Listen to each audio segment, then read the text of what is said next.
J-51 avant le premier tour de l'élection présidentielle. 3 leçons à retenir cette semaine de notre sondage quotidien de la présidentielle. Première leçon, Éric Zemmour, la bonne semaine, même la très bonne semaine pour Éric Zemmour, qui passe de la 4e à la 2e place, avec 16,5% des intentions de vote.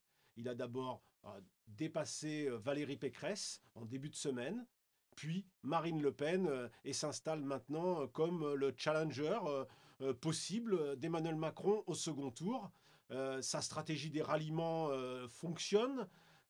On voit d'ailleurs dans le détail que Éric Zemmour prend beaucoup plus de voix et d'intentions de vote chez l'électorat du Rassemblement national que chez l'électorat Les Républicains. Deuxième leçon, la mauvaise semaine de Valérie Pécresse.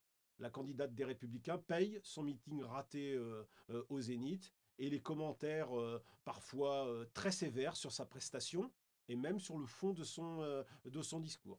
La candidate Les Républicains, la patronne de la région Île-de-France, recule à la 4e place. Néanmoins, elle se maintient à un niveau qui est proche de celui qu'elle avait vendredi dernier, c'est-à-dire 15% d'intention de vote. Elle ne décroche pas, ce qui lui permet de rester dans le jeu pour la 2e place, puisque jamais l'écart n'a été aussi ténu entre le 2e, Éric Zemmour, la 3e, Marine Le Pen à 16, et Valérie Pécresse à 15.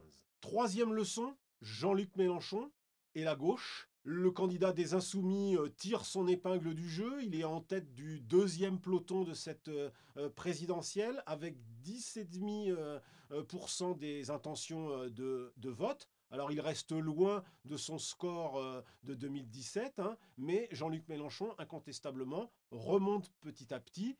Il a néanmoins un problème sur sa route, un gros caillou même, qui s'appelle Fabien Roussel. C'est le candidat du Parti communiste français. Une vraie surprise de ce début de campagne. Il est en train de remonter tout le monde à l'arrière du peloton. Fabien Roussel a d'abord doublé Anne Hidalgo, la maire socialiste, en calminé autour de 2%.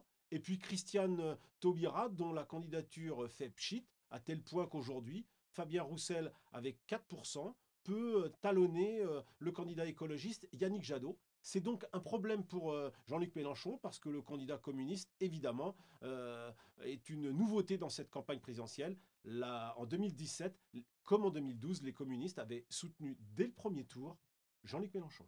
En conclusion, il faut aussi dire un mot d'Emmanuel Macron, confortablement installé à la première place, avec 25%, un quart des suffrages. C'est un peu plus que son score du premier tour en 2017. C'est néanmoins un petit peu moins en cette fin de semaine. Il perd un point. Sans doute, peut-être que les Français commencent à s'impatienter, attendre son lancement de campagne. Mais Emmanuel Macron, qui devrait s'annoncer dans les heures et les jours qui viennent, peut voir le début de cette campagne présidentielle avec une relative sérénité, puisqu'il dispose de près de 9 points d'avance sur ses concurrents immédiats.